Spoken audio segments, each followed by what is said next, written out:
ఈరోజు విష్ణు సహస్రనామాల్లో 586వ పదం నుంచి 595వ పదం వరకు అర్థాన్ని తెలుసుకుందామంటే గురు బ్రహ్మ గురు విష్ణు గురుదేవ మహేశ్వర గురు సాక్షాత్ పరబ్రహ్మ తస్మై శ్రీ గురవే నమః.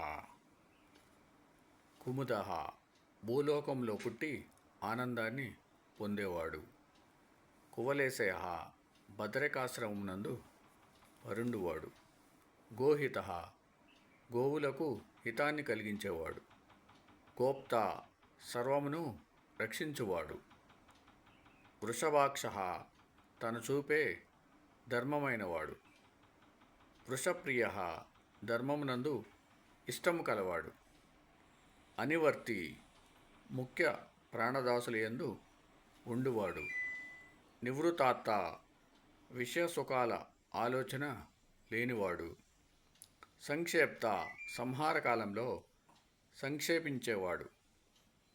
క్షేమకృత్ ఉన్న జగత్తుకి క్షేమాన్ని కలిగించేవాడు. ఓం సమర్ సద్గురు సాయినాథ్ మహారాజ్కి జయ. ఓం సమర్ సద్గురు భరద్వాజ్ మహారాజ్కి జయ. ఓం నమో వాసుదేవాయ నమః.